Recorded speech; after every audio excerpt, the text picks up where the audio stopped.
I never thought I would be stripped of my dignity in front of chandeliers and wedding music. Yet there I was, surrounded by golden walls and clinking glasses, while my own family, the very people who were supposed to protect me, turned me into a joke. The most painful part, my son had to witness it all. My name is Amelia Hartman. I'm 34 years old, a single mother living in Santa Fe, New Mexico. I don't have much, just a small 2-bedroom apartment and a pair of hands that never stop working. During the day, I serve coffee at a shop down the street. At night, I man the front desk at a budget motel. The pay is tight, but I still manage to save every penny I can. The dress I wore that day, an old gown I had altered. It cost $700, 2 paychecks worth. Ethan's little suit, my 8-year-old son that was rented using the change I'd been collecting in a glass jar on the kitchen counter. I told myself that if Ethan smiled, all the old wounds might fade. He looked around the ballroom with sparkling eyes, believing that today was the day we would finally be embraced by our family. But I knew better. I always knew that. To them, I was nothing more than a walking bank account, someone they could drain when convenient, never once seeing me as part of the bloodline. Things began to unravel the moment I found out that the tiny house my father had left me, the only piece of property tied to my childhood, was no longer in my name. There was no warning, no phone call, not a single word. It was the bank that contacted me, informing me that the paperwork had been finalized, that the deed had been transferred, and that the house had been sold. I froze. It felt like my heart had been torn out of my chest. Who had forged my signature? Who had the nerve to erase the only legacy my father had left me as I began connecting the dots? The truth hit me. Everything pointed back to Vivian, my sister, the golden child, the one Mom always doted on, always protected, and now to throw the most extravagant wedding imaginable, one worth more than an entire house. They revealed their true colors. They sold my inheritance like it meant nothing, just to pay for a designer dress, white roses, and a string quartet to impress guests. I still remember my mother's voice, Margaret Collins, hissing over the phone, cold and sharp like a prosecutor delivering a verdict. You should know by now, in this family, image comes first.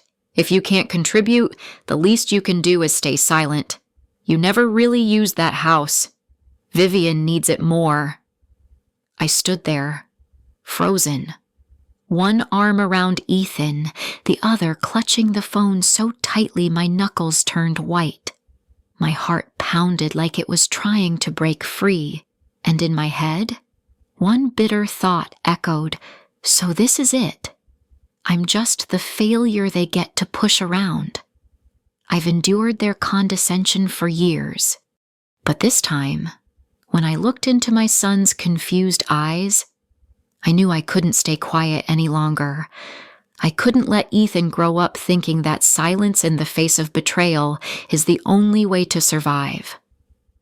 That night, I lay awake staring at the ceiling, tears streaming endlessly. But beneath the pain, something else stirred, something colder, steadier. A vow. They declared war when they forged my signature. So I won't sit still. I'll finish this war on my terms. The only question that remains is, did they forget how strong I am, or did they simply never believe I'd fight back? I couldn't sit still. The next morning, as the New Mexico sunlight poured through the windows, I dropped Ethan off early at school and drove straight to my father's old house. The pale blue house on Maple Street had once been my childhood playground. But that day, the scene before me was completely foreign. A bright red sold sign hung on the front door, and strangers were hauling furniture out. "Excuse me, who are you?" a man in a moving company uniform asked. I choked. I used to live here. This is my house." He shrugged. "Not anymore. The papers are signed. The new owners are moving in soon." I turned away, my hand trembling as I dialed my mother. The phone rang 3 times before Margaret Collins picked up, her voice calm, as if nothing had happened. "Amelia, I'm busy getting ready for the wedding. What's going on?" I forced the words through clenched teeth. "My house. The one Dad left me, who forged the signature to sell it." There was a pause, then a sigh from Margaret. "Oh, don't be dramatic. You hardly ever visit that place. Vivian needed the money for the wedding, and this was the best way to keep the family's image intact." I let out a bitter laugh, my voice catching but sharp as glass. "Image, you sold my inheritance to buy a wedding dress, to serve French wine to guests that means more to you than your own daughter's dignity." Margaret's tone turned stern. "Watch your mouth. You need to understand that Vivian is our chance to restore this family's reputation. You failed. A single mother, unwanted by anyone.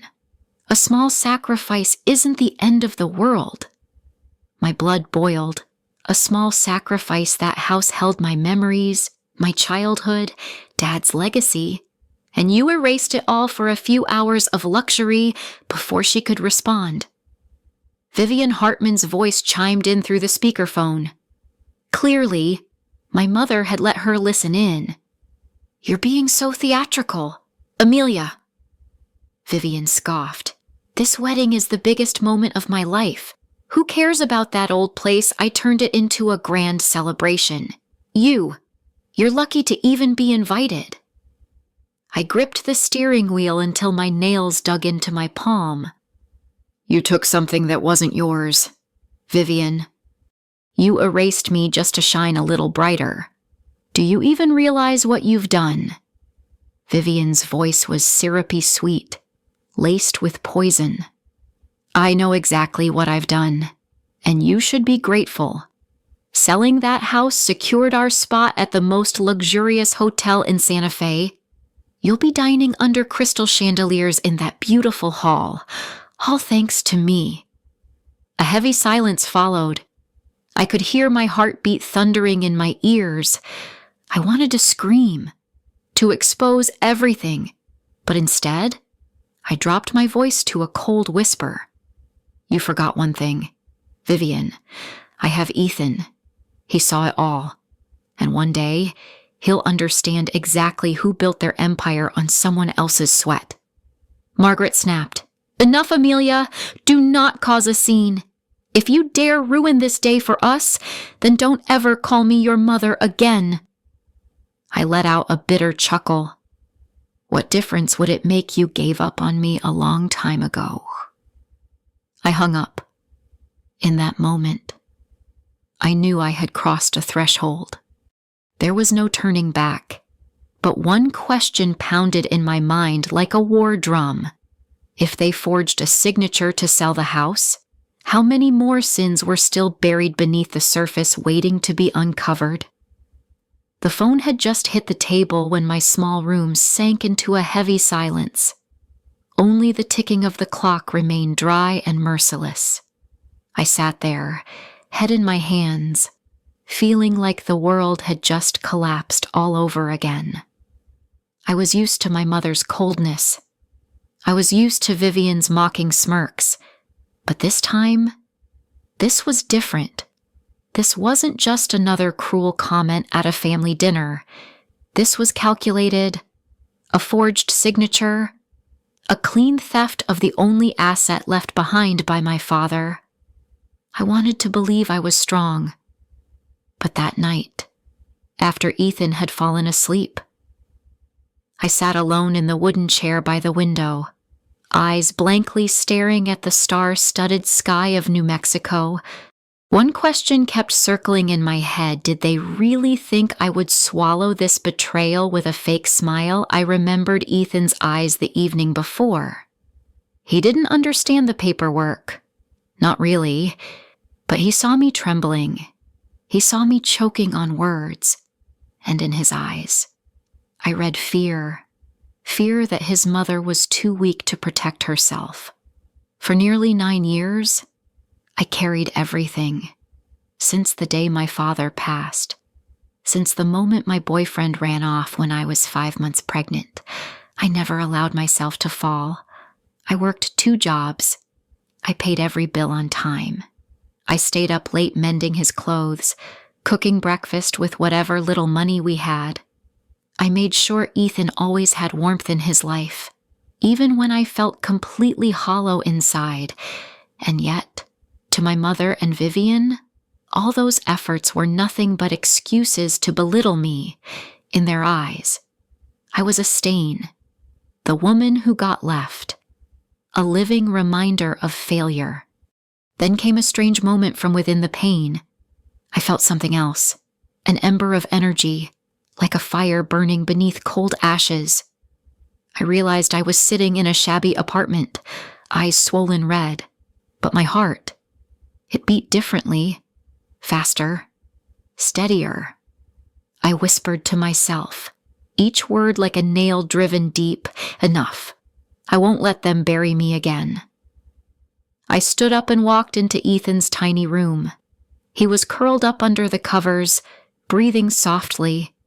I brushed his hair and whispered, I promise you, I will never let anyone take what belongs to us again.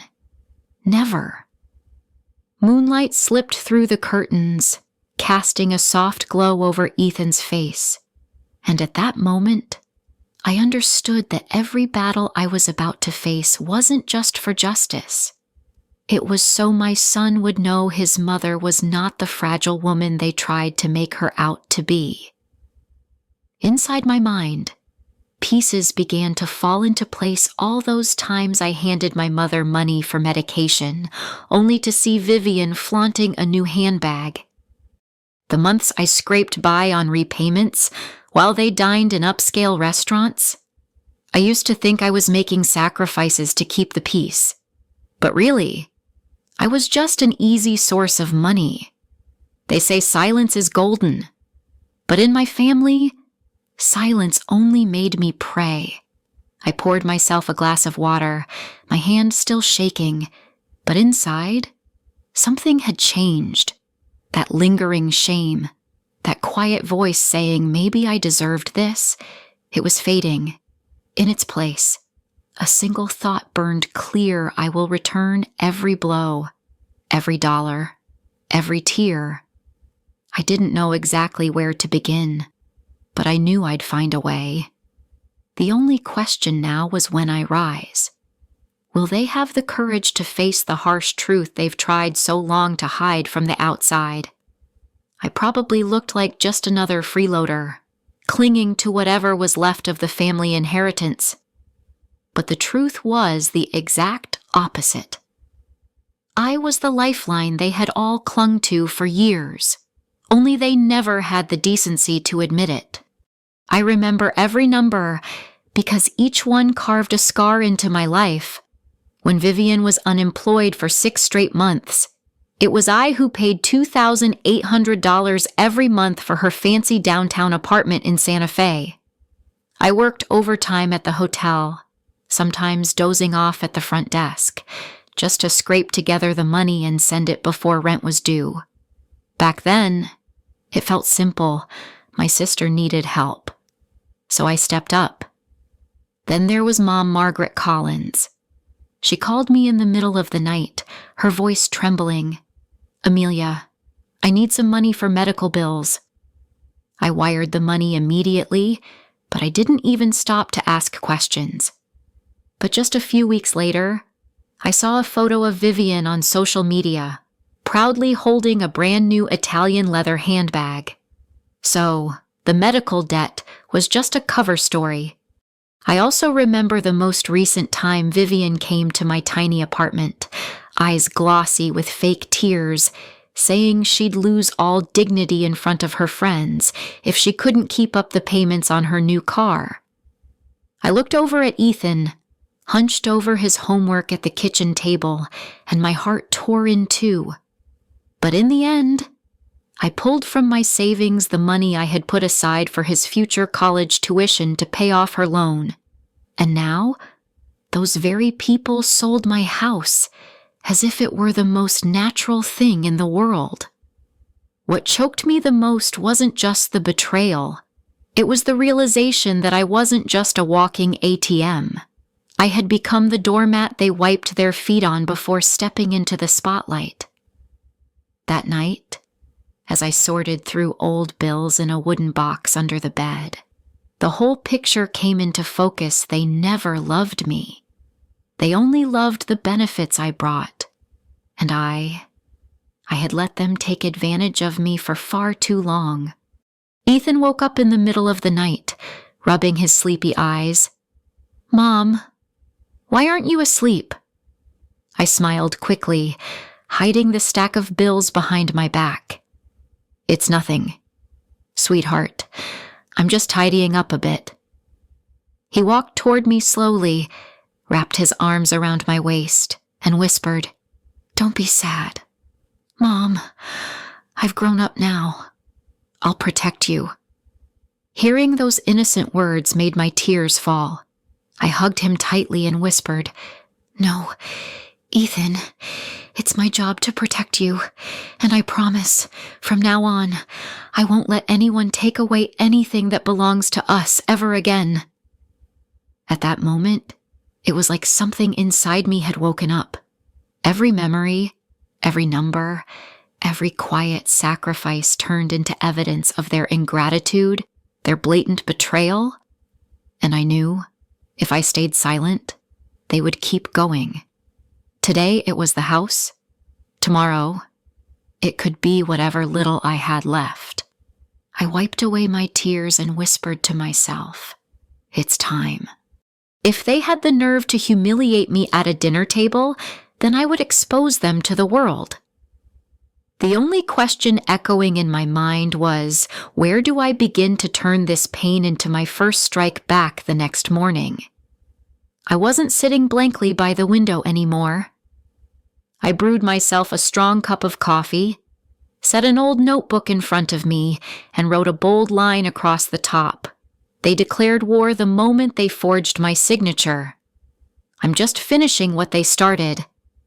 Each word felt like a needle, stitching back the will that had been torn apart. I knew if I wanted to fight back, I couldn't rely on blind rage. I needed a plan.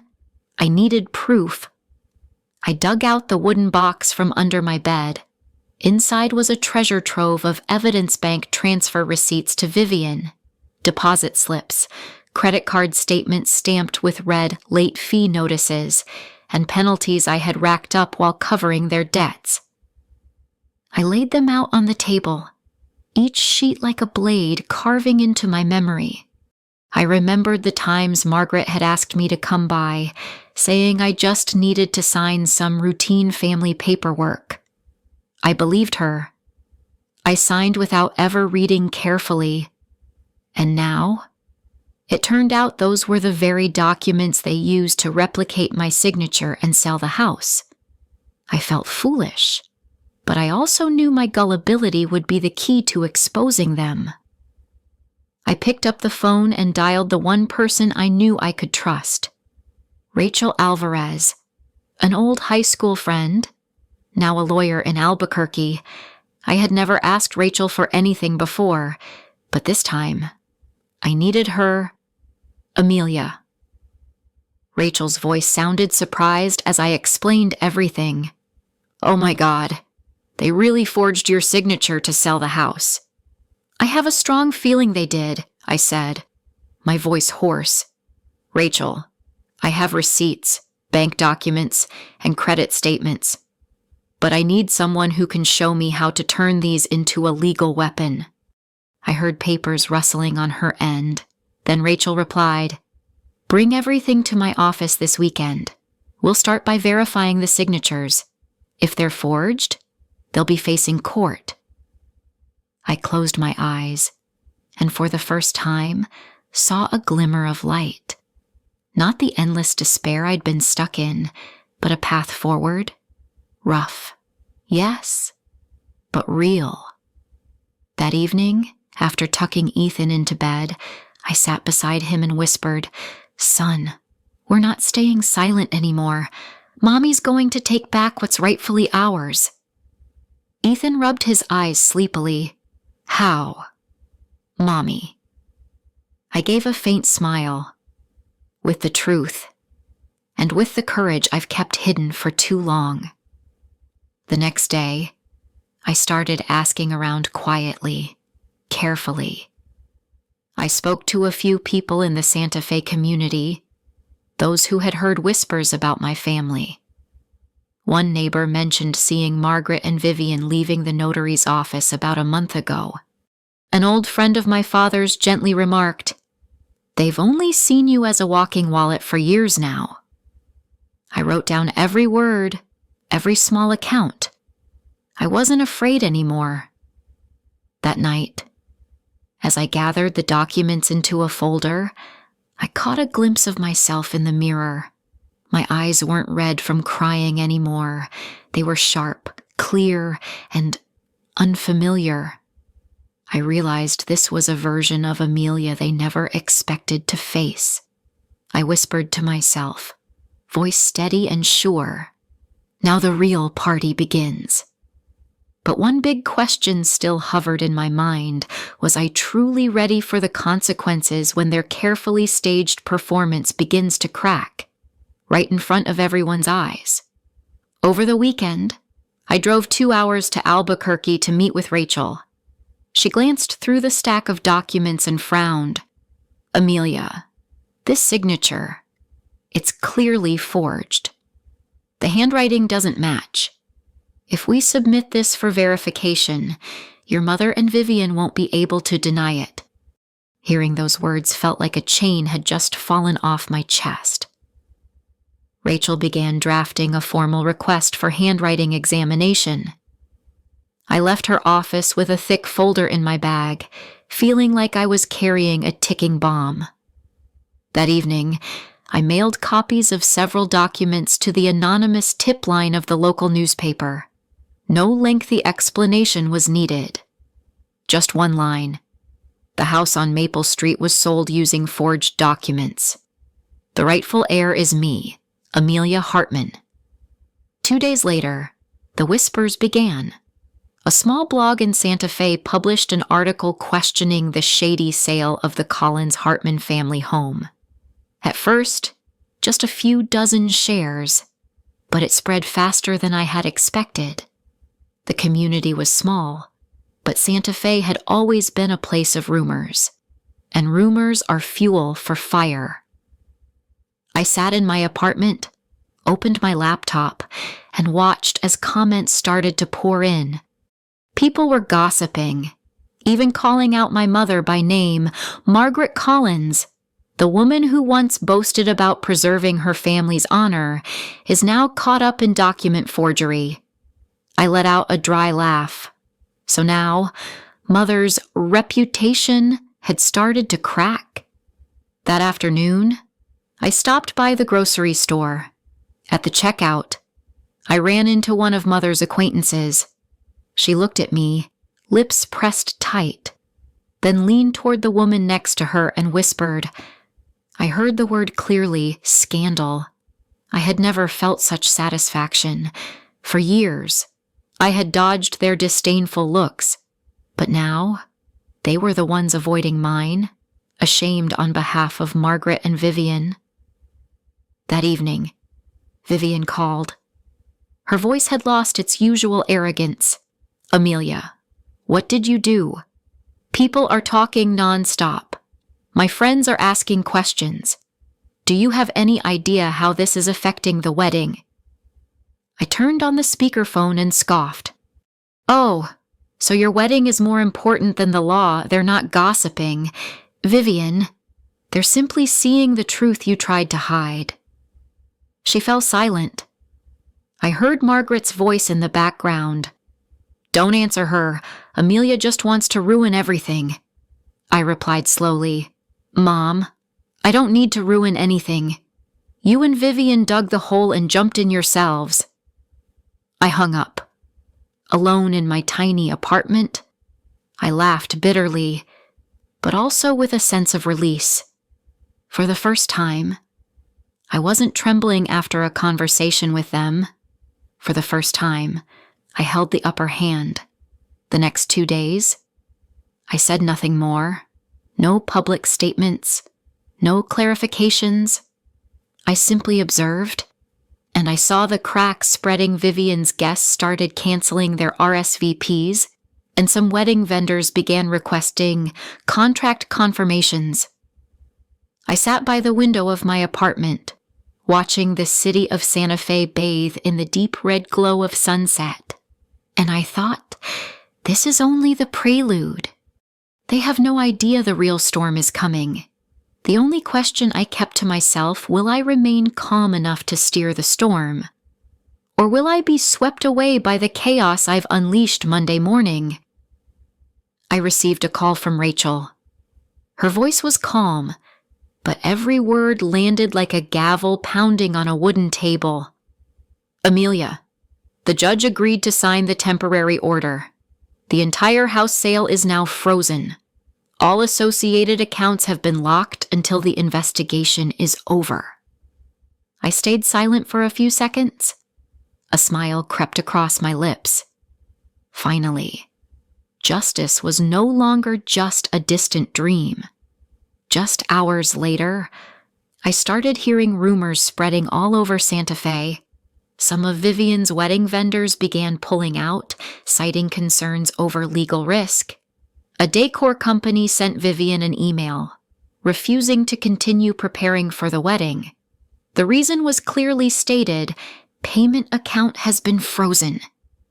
My phone exploded with notifications.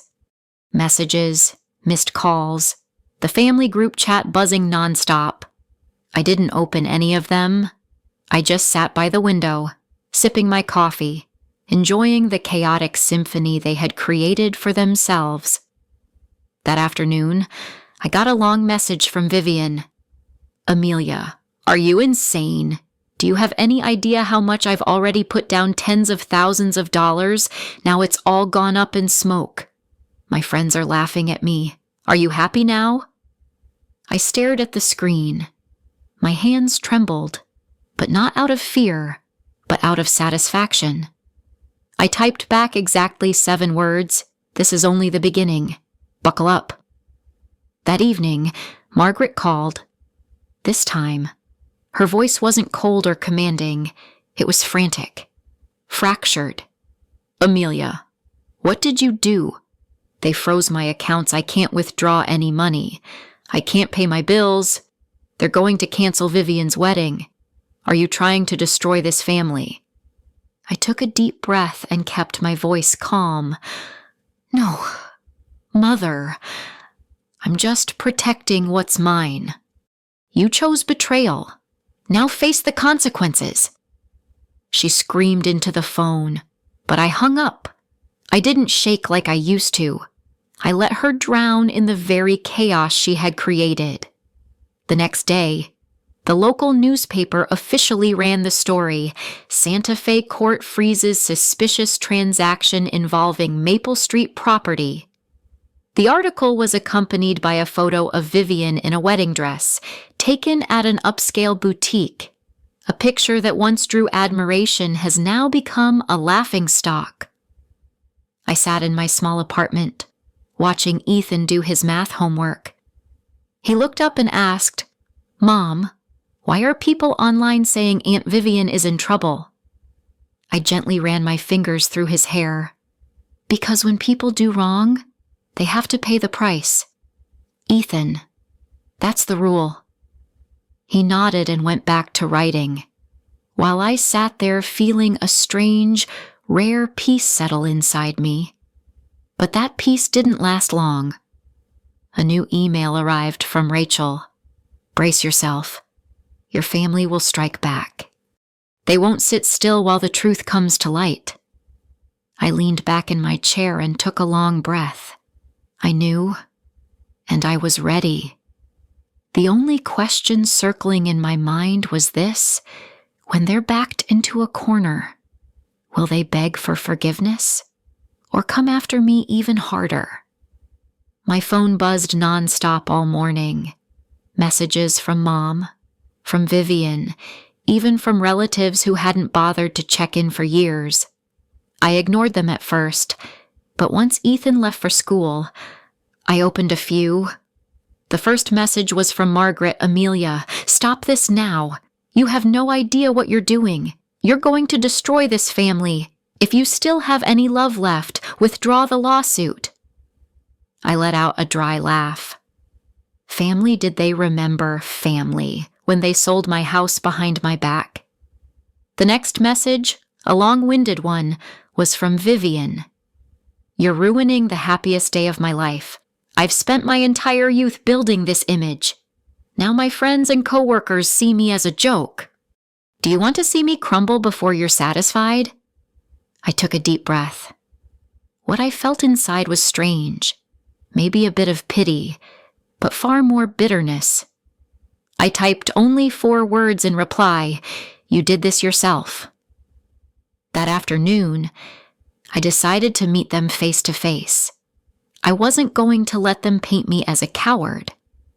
As I stepped into my mother's house, the air felt heavy, as if a storm was about to break. Margaret stood in the center of the living room, her face flushed red, while Vivian sat on the couch, eyes swollen from crying. Happy now? Margaret snapped. The family's honor is gone. I can't show my face to my friends. I looked her straight in the eye. You never cared when my honor was shredded in front of a crowd. Why cry about yours now? Vivian shot up, her voice shrill. You're selfish. You've always been jealous of me. That's why you're trying to ruin this. I never took anything from you. I cut her off, throwing a stack of receipts onto the table. The slap of paper slicing through the air was sharp as a blade. Stop lying. This is proof of every penny I paid for you. Rent, car payments, credit card debt. You drained me dry. Vivian. And now you dare say you took nothing. The room fell silent. Margaret trembled, trying to salvage the moment. Amelia, I was wrong, but you're the older sister. You should be more forgiving. I laughed, a harsh, hollow sound that echoed through the room. Forgiving fraud, betrayal, forged documents, no. Mom, I'm not your walking wallet anymore. Vivian burst into tears and collapsed to her knees, her voice barely holding together. Please, don't ruin my wedding. I'll pay you back. Everything. Just stop. Please. I looked at my sister, her shoulders trembling under the pale yellow light. A part of me wanted to reach out, to forgive her.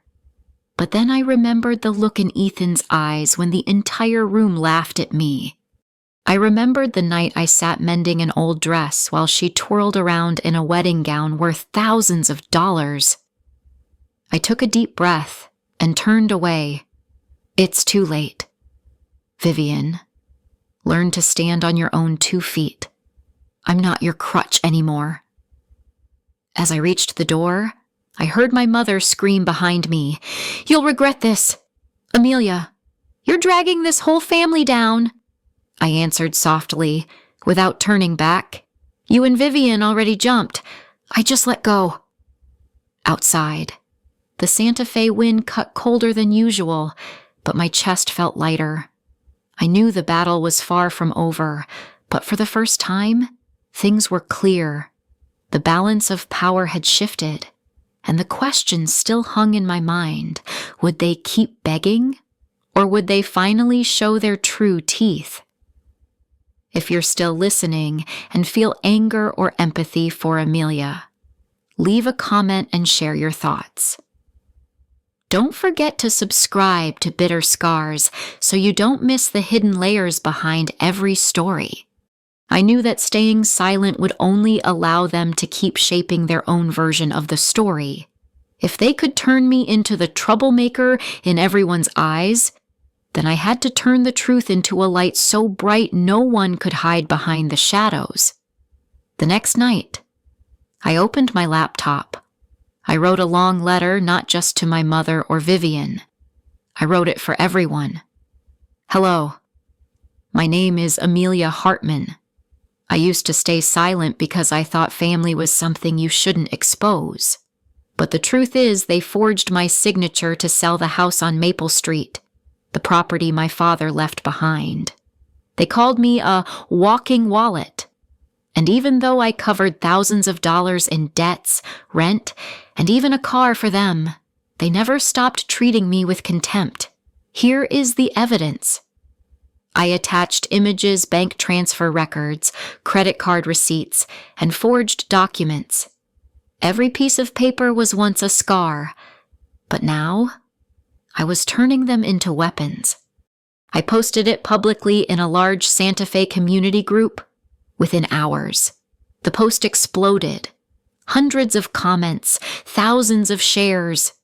People stopped whispering behind my back. They started talking openly. Did Margaret Collins really forge documents?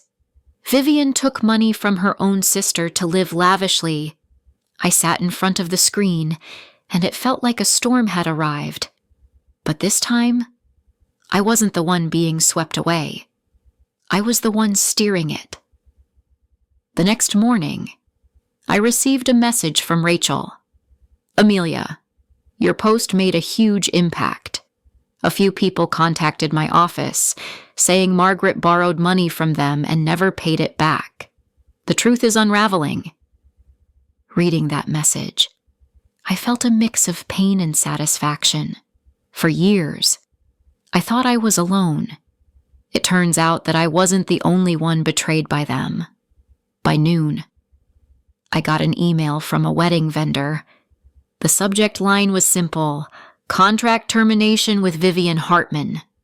The body read, "We are unable to continue working with a client involved in a forgery investigation. We are terminating the contract effective immediately." I pictured Vivian's face when she read that email. Maybe, for the first time, the glow around her had begun to crack. In the afternoon, my phone rang. A man's voice unfamiliar, tense.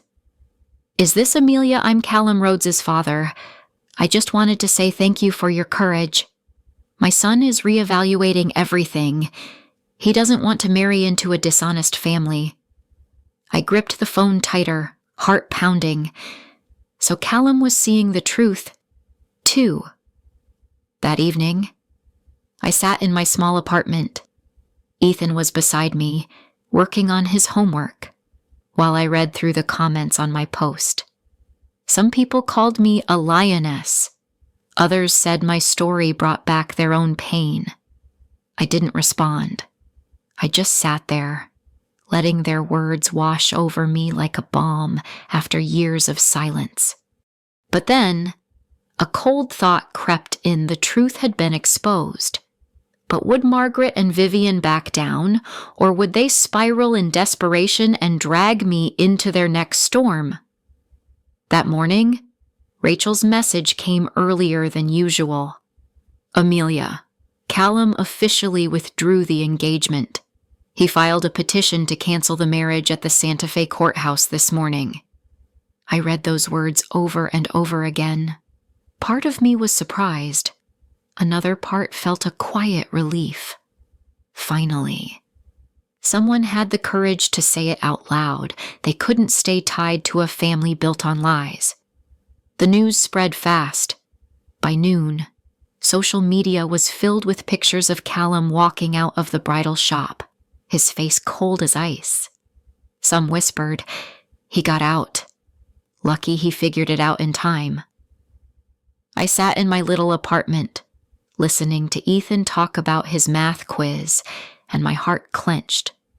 The family my son once innocently believed would welcome him with open arms had shattered like a crystal glass dropped on tile, but I knew that was the price of truth. Later that afternoon, I received a call from someone I never expected Callum himself. His voice was tired, but steady. "Amelia, I'm sorry. I couldn't go through with marrying into a counterfeit family. I believed Vivian, but after everything that's come out, I realized I was about to walk straight into a trap. Thank you for speaking up, even if it cost you everything." I was speechless. Finally, someone acknowledged I wasn't crazy, wasn't making things up. I simply said, "You don't owe me thanks. You just saved yourself." Meanwhile, Margaret was frantically calling relatives, desperate for someone to take her side. But no one wanted to get involved anymore. The same people who used to flatter her at dinner parties now kept their distance, afraid of being tainted by scandal. I imagined her alone in that empty house, her accusations echoing into silence, unanswered. Vivian was different. She sobbed on social media, posting long rants claiming she was sabotaged by a jealous sister. But instead of sympathy, the comments were flooded with outrage. "You took advantage of your sister for years, and now you're blaming her. Someone like you wants to be a wife, a mother." I read those words, feeling both pain and release. Pain because Vivian was still my sister. Release because justice no longer lived behind courtroom doors. It had awakened in the hearts of those who watched. That night, as I took Ethan on a walk around the neighborhood, he suddenly asked, "Mom, is Aunt Vivian still part of our family?" I froze, then knelt to meet his eyes. In that clear, innocent gaze, I saw a question much bigger than his years. What really makes a family? I swallowed hard, then answered softly, "Blood doesn't always mean family. Ethan, family is the people who love you and respect you." Ethan nodded, his little hand gripping mine tighter. I knew, from that moment on, he would never look at his grandmother or aunt the same way again. Back in the apartment, I stood by the window, watching the lights of Santa Fe flicker through the night. My family had just officially broken apart, beyond repair, beyond return. But there was still one thing left to do to face them. Not from behind a screen, not through silence, but face to face, where they could no longer scream into the void without being seen. I would look them in the eye and say everything. The only question echoing in my head was, when that day comes, will they bow their heads in acceptance, or will they still cling to their final, desperate lies? The day I chose to return to my mother's house, the sky over Santa Fe was a dull gray, as if the entire city was holding its breath. I didn't go alone. Ethan was at school, and I wanted to keep my son far away from this final storm. When I walked in, Margaret was already seated in the living room, no longer carrying the commanding presence she once had. She looked small, her face etched with exhaustion. Vivian was leaning against the staircase railing, her eyes puffy but still trying to maintain a defiant air. Margaret spoke first, her voice raspy. "Amelia, we need to talk. You've dragged this family through the mud. Are you satisfied now?" I sat down in the chair across from her, my voice calm, but every word heavy as stone. "No, Mother, I'm not satisfied. I'm just tired. Tired of pretending we're a loving family, when in truth, it's always been a stage for you and Vivian to shine." Vivian stepped down, her voice tight. "You always think you're better than everyone, but really, you're just jealous. You couldn't stand seeing me loved, So you tried to ruin me. I looked her straight in the eyes, my voice cold as steel. Jealous Vivian, you've drained me dry. I paid your rent and your car debt, and I even helped you stay on your feet when no one else cared. I did all of that, only to be met with public humiliation and scorn. If you call that jealousy, then you truly understand nothing about sisterhood. Margaret interrupted, her voice trembling. Amelia, I only wanted to protect our reputation. You're a single mother. People talk. I had to choose the child who could keep the family's image intact. I shot up from my seat, my eyes blazing. Reputation. What about my dignity for years? You let people laugh at me and used me as your scapegoat. You never once stood up for me, never once shielded me. So why should I protect you? The living room fell into a heavy silence. Vivian lowered her gaze, her hand trembling as she clutched her dress. Margaret leaned back into the chair, eyes closed, as if trying to escape reality. I took a deep breath, then lowered my voice not with anger anymore, but with certainty. I didn't come here to apologize or listen to more excuses. I came to make this clear from now on. I am no longer bound by this lie. I am no longer a name for you to smear, or a wallet for Vivian to drain. I am free. Vivian looked up, tears falling, her voice barely audible. You're really going to leave me behind. I met her eyes, my voice sharp as a blade. No, Vivian, I'm simply putting you back where you belong, responsible for your own life. With that, I turned and walked to the door. There were no pleas to stay, no reconciliatory hugs like in the movies, just the sound of the door slamming shut, firm as a final period. On the way home, my heart was pounding, but this time, it wasn't from fear, it was from liberation. I knew, when that door closed behind me, another door inside me had opened. The only question still echoing in my mind, would I have the courage to keep living without needing their approval ever again? That evening, when I returned to my small apartment, the lights of Santa Fe were already glowing. The whole city shimmered like a tapestry embroidered with thousands of golden lights. I sat down on the sofa, my back pressed against the worn-out fabric, and took a deep breath. For the first time in years, I didn't feel like I owed anyone an explanation.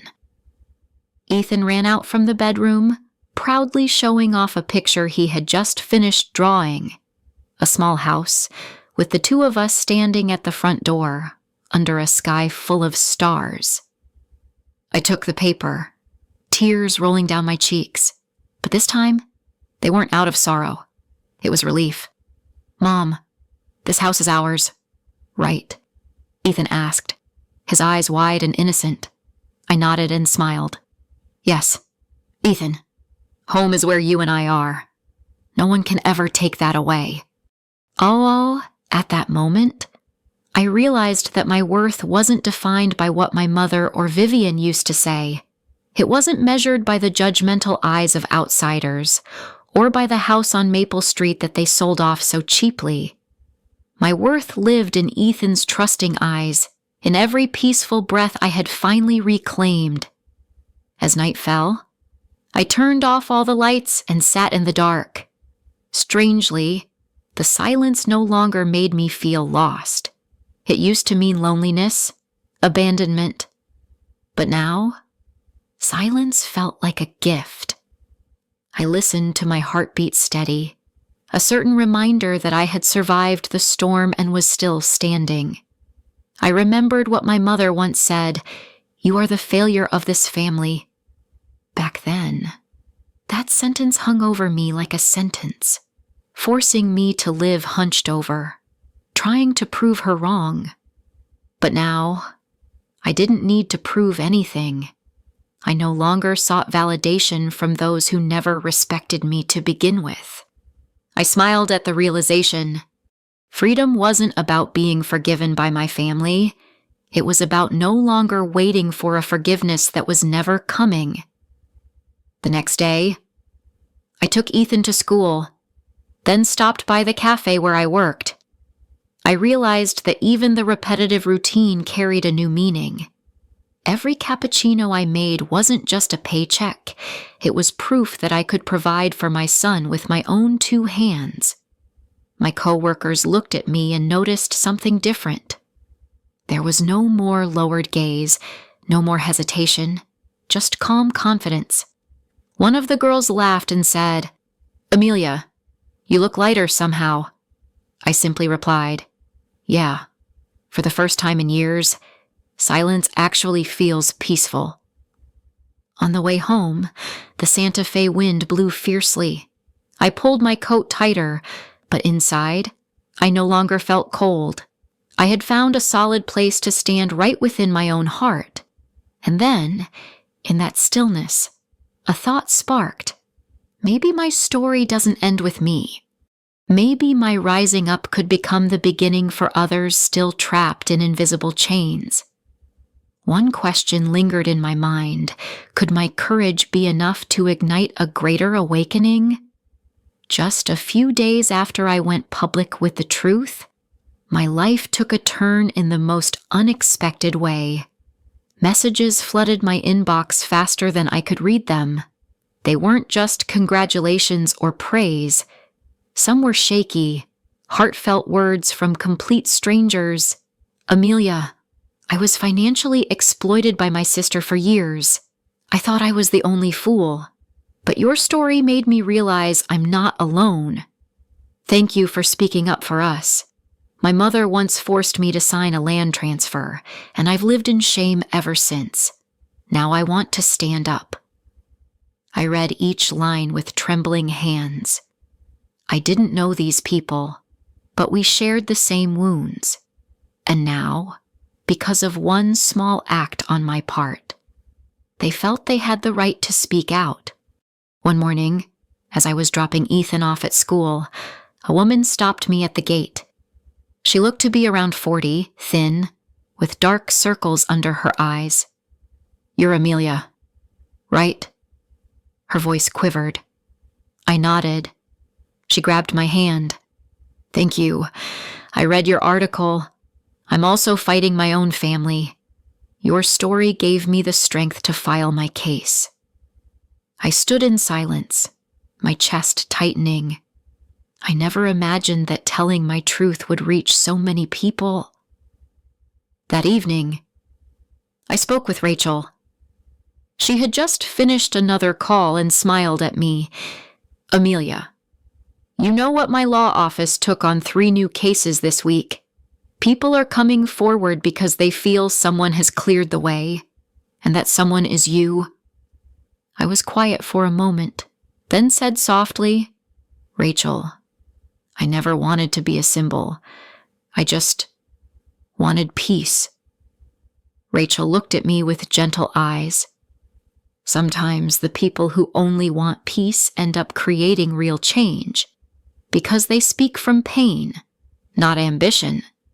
That night, I sat out on my apartment balcony, watching the twinkling lights stretch across Santa Fe. The air was cool, the breeze steady. I felt like a new current was forming, sweeping away years of silence and dust. Ethan stepped out, wrapped in a blanket, and sat beside me. "Mom, people at school said you're a lioness. What does lioness mean?" I held him close and whispered, "It means a strong female lion, the one who protects her pride." Ethan smiled and rested his head on my shoulder. "I'm proud to have you as my mom." I pulled him in tighter, and in my eyes, a different kind of light began to shine faith. I knew this story wasn't over. The hardest part was still ahead: the court, the law, and the scrutiny of society. But at least, I no longer walked this road alone. And the question waiting just ahead of me was this: as the court date approaches, will justice truly stand by my side? Or will they still find a way to twist the law and escape the price they owe? The court date came faster than I expected. That morning, the Santa Fe County Courthouse was packed. Local reporters were present, and a few of the people who had messaged me their support showed up and sat in the back rows, their eyes full of hope.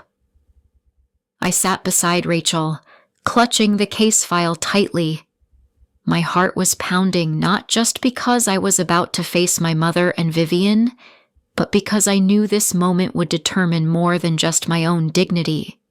It would become a lesson for Ethan someday. When Margaret and Vivian walked in, the room stirred. They no longer had the radiance of that ruined wedding day. Margaret wore a dark coat, her face drawn and pale. Vivian sat beside her, eyes sunken with dark circles, lips pressed into a tight line. The judge struck the gavel. His voice was calm but commanding. This case concerns allegations of forged signatures and the unlawful transfer of property. Plaintiff, Amelia Hartman. Rachel stood and delivered her statement clearly and concisely. Each piece of evidence appeared on the screen: mismatched signatures, wire transfer receipts, and emails from the notary. I sat silently, listening to every word, as if the years of tears I had endured were finally being translated into the language of law. Then came the other side. Their attorney tried to pivot. This is merely a misunderstanding within the family. My client believed she had the authority to make decisions for the common good. I smirked. The common good for years. That phrase had only meant one thing: I paid. They benefited. The judge frowned and requested a signature comparison with my verified samples. A handwriting expert took the stand and declared with certainty, the signature on the house sale contract does not match. It is a forgery. The courtroom erupted. I caught a glimpse of Vivian flinching, her eyes wide in panic, while Margaret lowered her head, her shoulders trembling.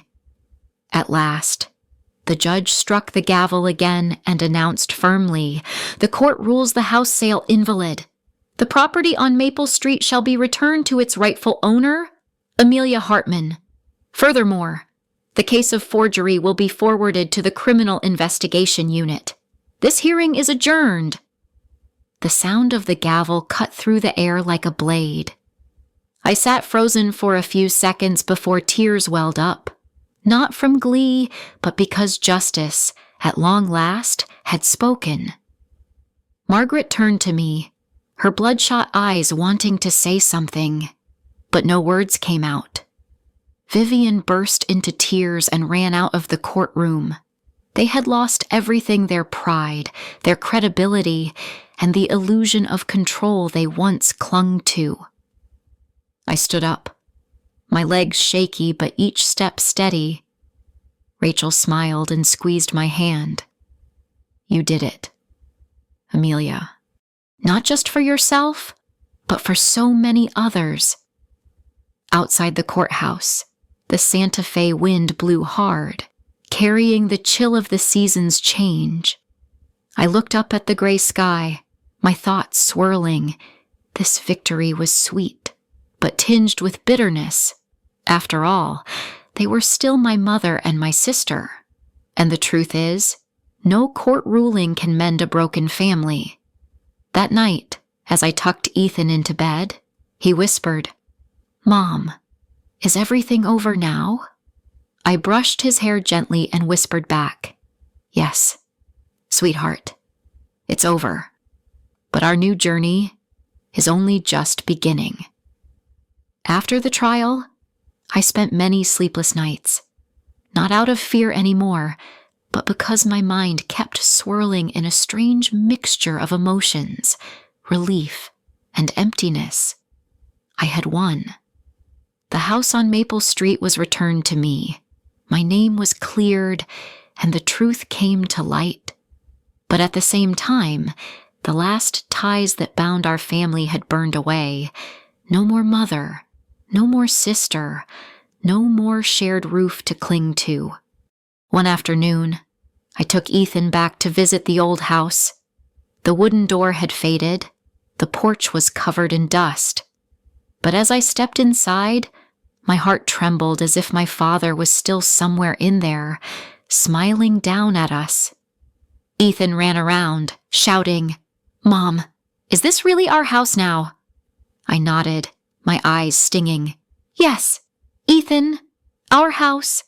And this time, no one can ever take it away from us." We spent the whole day cleaning. I dusted the shelves while Ethan wiped down the old window panes. Every laugh that echoed through that house felt like a brand new melody, erasing the dark echoes of the past. I realized then that a true beginning isn't about finding a perfect place. It's about turning a scarred place into a home with love. In the weeks that followed, I began to rebuild our lives. The cafe and hotel jobs were still exhausting, but I walked into them with a new mindset. No longer bowed by shame, I looked people straight in the eye and saw they looked back at me with newfound respect. One evening, as I sat on the balcony with Ethan curled up beside me under a blanket, he asked, "Mom, do you still feel sad about Grandma and Aunt Vivian?" I stayed quiet for a moment, then smiled. "No, sweetheart, I'm not sad anymore. Some bridges have to be burned, so we never go back to where we came from." Ethan nodded, then rested his head on my shoulder. In that moment, I knew I hadn't lost everything. I had just found the most important thing, freedom. I no longer waited for an apology call, no longer hoped for a healing hug. I chose to forgive in a different way by forgiving myself for enduring too much for too long. And from that very second, I felt a true beginning. When I looked up, the sky over Santa Fe was covered in stars. I thought about everything we'd been through, the sleepless nights, the tears, the painful falls. It all led to one thing: strength. This story doesn't end in bitterness. It ends in light, in a child's laughter, and in a reminder carved deep in my heart sometimes, to save yourself. You must be brave enough to burn the rotting bridge behind you. And that was my new beginning. Some scars don't live on the skin. They're etched deep into the heart. Amelia's story isn't just a legal battle. It's a journey of reclaiming herself from a woman who was dismissed, used, and belittled, to a mother who stands tall and teaches her son what honor truly means. Betrayal can tear a family apart, but it can also spark rebirth. And when Amelia let go of those toxic ties, she didn't lose. She truly found something: peace, freedom, and a brighter future for the two of them. If you carry scars like these, remember you're not alone. Let bitter scars be the place where you find strength. Don't forget to subscribe to the channel and share this story, because someone out there might just need a spark of light to rise again.